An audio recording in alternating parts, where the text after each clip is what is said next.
Hola. Hi guys. Uy, kita ba ako? Sana kita ako. Hindi, ay, yata akong kita. Hindi ko makita. Ayan, ayan. Yan. Ah, kapagod. Pero, hi. What's up? It's me, Narjin. Good afternoon. Kamusta kayo? Hinga malalim. Breathe. You can't see shit. Malabo man ako. Ayan. Hi. I'm going to take this time to really appreciate everything that has ever happened to me. But before anything else, this is my vlog journal entry number. I don't know the number, but I'm starting, and it's kind of fulfilling and kind of sad or kaya emotional. This vulnerable moment for me to express myself again. Today is Thursday, November 6, 2025, and I don't know the time. It's around 4 p.m. in the afternoon. Nasa bagong building ng Bulacan State University, and I'm pretty sure this is the perfect timing na yung sun na pumunta sa akin. So, ayun. Tomorrow is my birthday. And yay, birthday ko bukas. And I'm doing this as a past future self message ko sa future self ko na tumatanda ka na. And this year, I wish for more clarity and more purpose in the small things. But here's the main highlight of this video is that what I've learned this year, this 2025, is letting go. Letting go, kumbaga, kailangan kong magbitaw ng mga bagay na hindi naman nakakapagbigay sa akin ng magandang nakaka-benefits para sa sarili ko, magandang resulta sa growth ko as a person, and also a growth ko for the people that I love, that I care for. And ang hirap mag-let go kapag nasanay ka na sa isang bagay na na mas mahirap mahirap tanggalin sa sistema mo bilang isang tao. Yung habits nga, 'di ba? Like ako kasi every time na yun napansin ko na puro kain na ng kanin, tapos I overeat myself to the point na every time na marami akong kinakain, I just sit around and just play League of Legends and Minecraft and not doing the things. Yun, parang yun lang yung naging kasanayan ko. And then again, I'm a very self-aware akong type of guy na talagang binibigay yung chance na or pinapansin ko palagi yung I always give myself the doubtness, yung duda sa sarili ko na hindi ko yung duda sa sarili ko na alam ko na dapat kong gawin, aware ako, pero hindi ko ginagawa. Aware ako, dapat nag-aaral ako ngayon. Aware ako, dapat nag-exercise ako. Aware ako, I should be learning a skill or kaya reading much more. But it's it's hard to let go of the things that you are used to, and it really sucks for me. It really sucks na talagang nandito ako sa stage na I'm turning 23 tomorrow na na para bang yay, more blessings or kaya more more years to come, more birthdays to come, I guess. Ako kasi yung tipong guy na emotional and vulnerable. And I think too much. And this video serve as a purpose na to express the thoughts, that the feelings na for myself lang. And maybe soon na magiging masaya ako kapag nakita ng mga ibang tao tong ginagawa ko. For me to inspire, at the same time to really share my own world. And it's a start kasi nandito ako sa point na I should be going places, I should be do this, do that, pero hindi. Ayun. And the second first lesson is letting go, and so this year, and the second one is acceptance. Acceptance yet taking action. Yun na yun. Acceptance into taking action. That's the second lesson na tinatanggap ko na irregular student ako.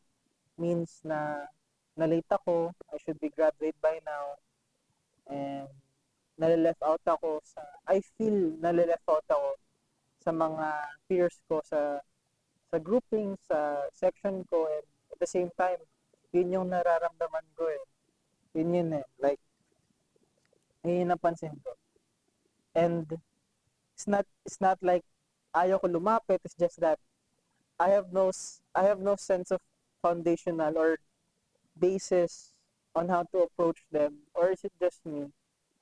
Nasanay nga ako na ako lang mag-isa, and malungkot kasi I really want, not to the point na I want to get to know them, but at the same time I want to connect with them intimately. Pero yun nga, and I really have to let go, going back, of being that kind of guy na hindi normal or kaya deep na malalim. I have to let go of that side of me na malalim ako sa una, and just be normal, be chill, relax lang, parang gano'n. And hindi ako I can try to start, but I don't know where to start. Maybe I know how to start and where to start. It's just that I don't have the courage to do so kasi may doubt nga ako. And napansin ko lang na yeah, maybe nahiya sila sa akin, or kaya ako nahiya sa kanila, or kaya meron pa akong gustong mapatunayan na I should be, naayos ko yung sarili ko, pawisin ako, tapos, diba, like, I should be this kind of standard of attraction, or kaya, yun, charisma, kumbaga.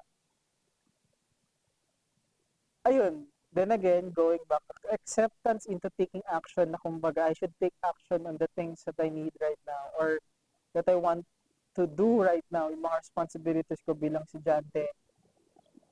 And, ayun, maybe na-stuck lang ako sa idea na bilang estudyante, or kaya bilang isang tambay sa bahay na walang ginagawa ko, hindi maglaro. Doon ako nag-juggle yung head ko na yun, like, yun lang, like yun. And I feel ashamed kasi I can say this to myself, I'm documenting this, and right now, naluluha ako kasi parang I feel like if I share this to someone in my vulnerable state, that for me, like, I can socialize, but for me, like, socially, yung pag-socialize ko is a cry for help na intindihan niyo ako, understand me.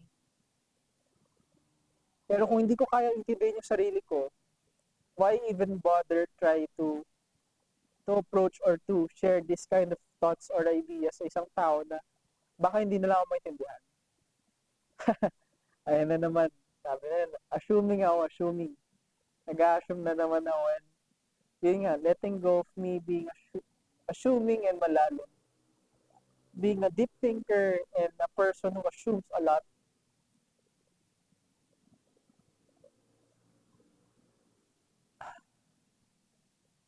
I'm just happy that I'm trying. I'm just happy and I feel relieved right now na na-express ko to, and me crying for help right now, or me intentionally crying na nandito ako, like, ay, nandito ako, I'm still alive, I'm turning 23, I should be happy, but ayun, all my friends are all around the world.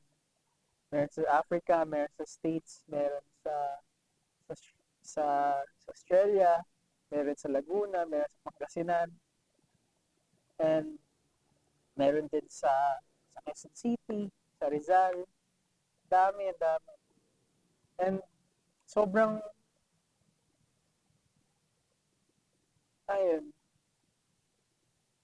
it feels like the online space for me was truly my comfort zone of really connecting to people via communication, but not connecting them through this kind of interaction na ginagawa ko. Or kaya sa mga dyan, like, I have volleyball peers naman, mga kasama, pero yun nga, same interest. Pero I think it really boils down sa same interest or same likings ng isang tao, yung similarities nila sa hobbies nila or kaya ganyan. And it ruins me to the point na ano ba talaga magbabago na, Gino? Na ba? Parang ganoon lang naisip ko na hinga ka lang, Najin, hinga ka lang. You are not alone. And what I'm doing right now, feel like it feels like a toxic fuel to come out of my toxic fuel tong ginagawa, tong rant, venting out sa video na to. Like, yun nga.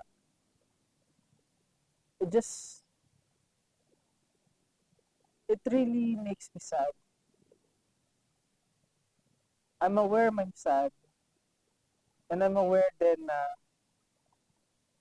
I'm trying to keep up with the times. I'm trying to keep up with my peers. I'm trying to keep up with my own facing, Pacing, with a C, na, ito, ganyan. Kailangan ko to gawin. I need to do this. Talaga, yun na yun.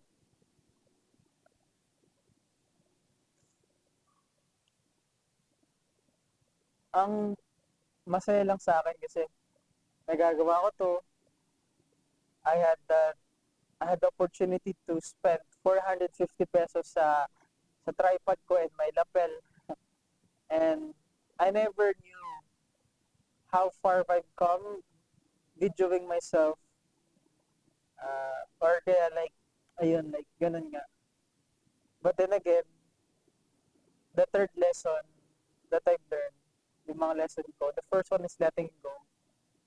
Second one is acceptance into taking action. And the taking action part is really just fucking do the thing that you want to do and do it. Yun na yun. And the third is, I think, is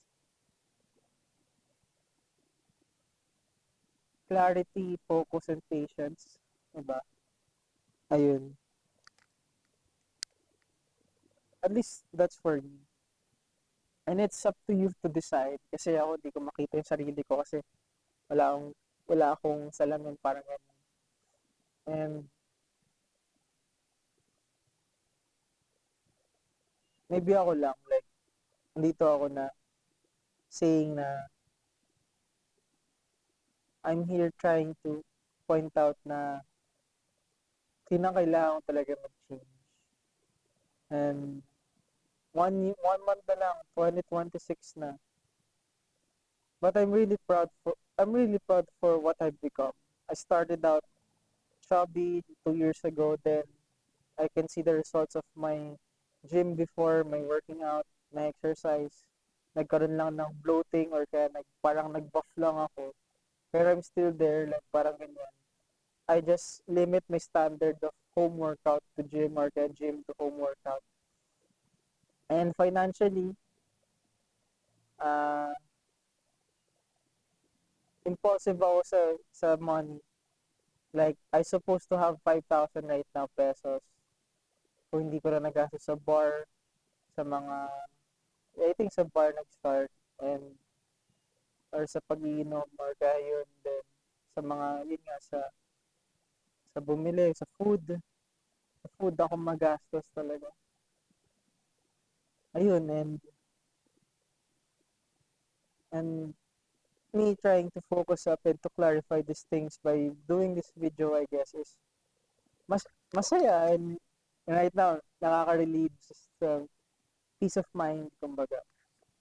And ayun, nagagawa ko yung dapat kong gawin at the same time na parang, ayun, I guess that's it for now. Masaya ako kasi nagawa ko to and buhay ako, or kaya masaya ako kasi nararamdaman ko yung nararamdaman ko kasi it's my own emotions and my own thoughts. But then again, isolation is kind of scary, di ba? Pag mag-isa ka lang sa bahay na, or kaya sa own thoughts mo, sa iyong mundo na minsan nagiging selfish ka, or kaya nagiging selfish ka na napapaisip ko you're the center of the universe, pero hindi. There are things na hindi ko pa alam, na gusto ko pang malaman, gusto ko pang matutunan.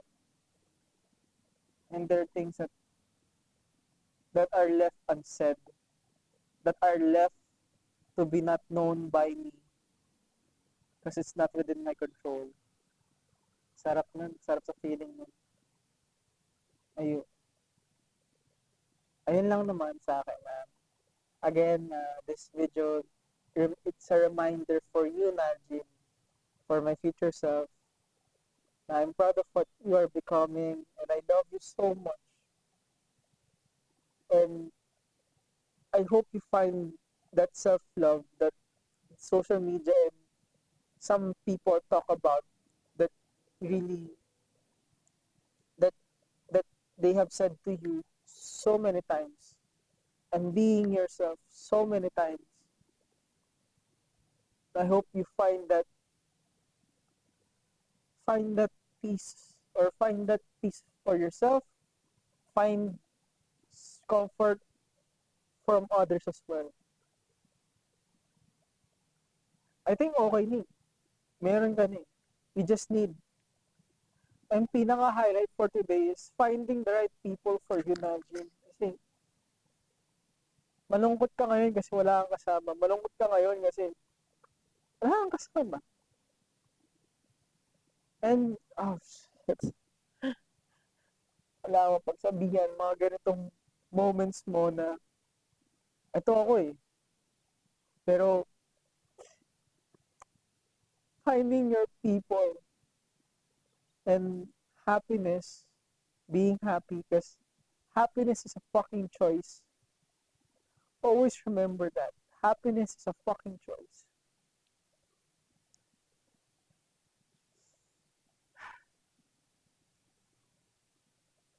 Dati nga, di ba?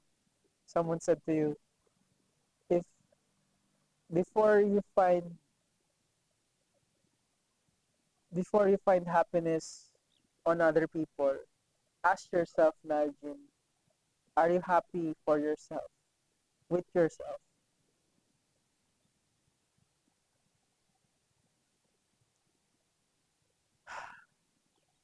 Again, this is, oh shit. Again, this is me, Najin. Again, I love you, Najin.